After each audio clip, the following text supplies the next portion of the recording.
Hi, வணக்கம். எல்லாருக்கும் வணக்கம். இன்னைக்கு நம்ம டேஸ்ட் ஆஃப் குக்கிங்லேருந்து உங்கள் இந்துமதி பேசுகிறேன். இன்னைக்கு வந்து நம்ம டேஸ்ட்டாக ஒரு சாம்பார் வைக்கலாம் அப்படின்றதுக்காக முடிவு பண்ணியிருக்கோம்.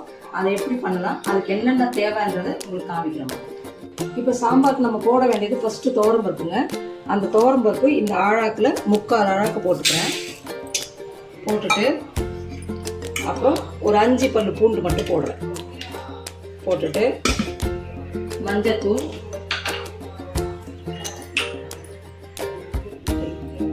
சும்மா ஒரு 1/4 டீஸ்பூன் மஞ்சத்தூள் போடுறேன். உப்பு போடுறேன் பாருங்க, கொஞ்சமாக உப்பு போட்டுக்கிறேன். பெருங்காயம்,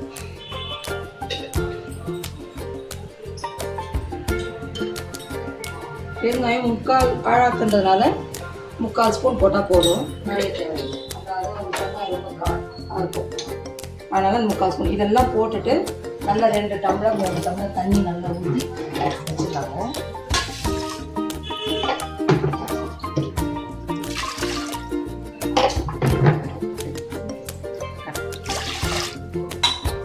குக்கரில் வந்து இப்போ எல்லாமே நம்ம போட்டுக்கோங்க. பருப்பு, பூண்டு, மஞ்சத்தூள், பெருங்காயத்தூள் 3மே போட்டு கொஞ்சமாக உப்பு போட்டிருக்கேன். இதை குக்கர் வந்து நம்ம ஸ்டவ்வில் வச்சிடலாம்.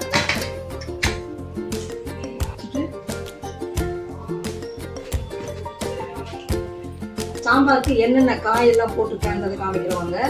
இந்த சைஸ் வெங்காயம் ஒன்றே எடுத்து பொடியாக கட் பண்ணி வச்சுருக்கேன். இந்த சைஸ் தக்காளி 2 கட் பண்ணி வச்சுருக்கேங்க. அப்புறம் அது எல்லாமே இதில் இருக்குது. வெங்காயம், தக்காளி, மஞ்சள் பூசணிக்காய், முள்ளங்கி, சவ் 2 பச்சை மிளகாய் போட்டிருக்கேன். கொஞ்சம் முருங்கைக்காய், இது எல்லாமே போட்டு இதுலேயே இந்த நம்ம போட்டிருக்க அந்த ஆழாக்கு பருப்புக்கு 3 டீஸ்பூன் மிளகாத்தூள் போட்டிருக்கேன். போட்டுட்டு அந்த சாம்பாரில் போட்டு கொஞ்சம் பருப்பு உப்புக்கு கழித்து மிச்ச உப்பை இதில் போட்டிருக்கேன். அடுத்து இதுக்கு போட வேண்டியதெல்லாம் பார்த்தீங்கன்னா இந்த கொத்தமல்லி, இது புளி, ஒரு சின்ன லெமன் சைஸ்க்கு புளி போட்டிருக்கேன். அடுத்தது கருவேப்பிலை, கொத்தமல்லி கடைசியாக போட வேண்டியது, அதுக்காக அது வச்சுருக்கேன். ஓகேங்களா? இப்போ இதில் இதுலேயும் தண்ணி ஊற்றி ஸ்டவ்வில் வச்சிடலாம். அந்த பருப்பு விசில் வரத்துக்குள்ளே இதுவும் வெந்துடும். 2த்தையும் அப்புறம் நம்ம என்ன பண்ணுறாங்கிறத காமிக்கிறோம். அதில் 5 விசில் வந்து ஸ்டவ் ஆஃப் பண்ணிட்டேங்க. ஆஃப் பண்ணிவிட்டு கேஸும் ரிலீஸ் ஆகிடுச்சு. பருப்பு நல்லா வெந்துச்சு. அவ்வளோதான். இப்போ இந்த பக்கம் காயம் வெந்துச்சுன்னு நினைக்கிறேன். அதையுமே அப்படியே ரெடி பண்ணிக்கலாம். காயுமே நல்லா வெந்துச்சு பாருங்க. வெந்துச்சா இல்லையான்னு பார்க்கறதுக்கு நீங்கள் என்ன பண்ணுங்கள், முருங்கைக்காவை அப்படி நசுக்கி பார்த்தீங்கன்னா தெரியும். அவ்வளோ வெந்துச்சு. இது உடஞ்சிச்சின்னா மீதி காய் எல்லாமே நல்லா சாஃப்டாக வெந்துச்சுன்னு தான் இருக்கும். ஓகேங்களா? அதுக்கப்புறம் என்ன பண்ணணும், பருப்பு என்ன பண்ணுங்க, வெந்துருக்குங்க, நல்லா குழைய வந்துச்சு. அதை எடுத்து நல்லா இப்படி இதை வச்சு கலக்கி விட்டுருங்க.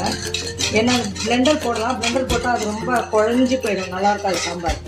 இப்படி கொஞ்சம் லைட்டாக அப்படி இருந்தால் தான் நல்லாயிருக்கும். அதனால் இப்படி இதை எடுத்துகிட்டு அதிலே இந்த புளியை கரைச்சி வச்சுருக்க நம்ம காமிச்சேன் இல்லையா, லெமன் சைஸ், இல்லை சின்ன லெமன் சைஸ் புளி சொன்ன பார்த்தீங்கன்னா, அதை 1 டம்ளர் தண்ணி, 3/4 டம்ளர் தண்ணி தான் ஊற்றி அப்படியே கரைச்சி வச்சுட்டாங்க சுத்தமாக.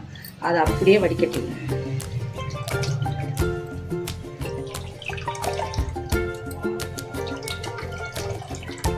நல்லா சுத்தமாக வடிகட்டி எடுத்துட்டு அப்படியே அதை கலந்து வச்சு இந்த காயில் தூக்கி இதை அப்படியே ஊற்றிட்டு அது ஒரு கொதி வரட்டும். அதுக்குள்ள தாளித்து இதில் கொட்டிடலாம். எண்ணெய் போட்டு காய்க்கணும். நான் எல்லாத்துக்குமே கொஞ்சம் நிறைய இந்த வடகம் தானே யூஸ் பண்ணுவேன். அதனால் வடகம் போட்டு தாளிச்சுட்டு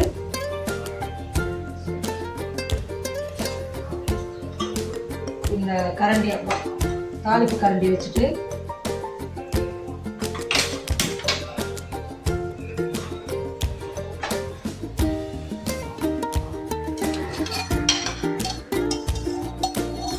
நல்லா ஒரு பெரிய டீஸ்பூன் அது அந்த ஸ்பூனில் ஊற்றி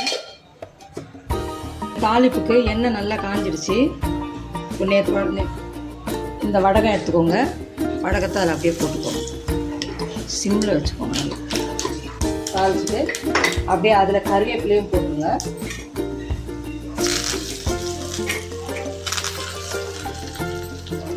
அவ்வளோதான்.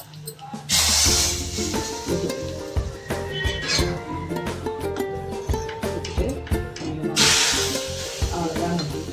சாம்பார் அவ்வளோதான். டேஸ்டி சாம்பார் முடிஞ்சிடுச்சு.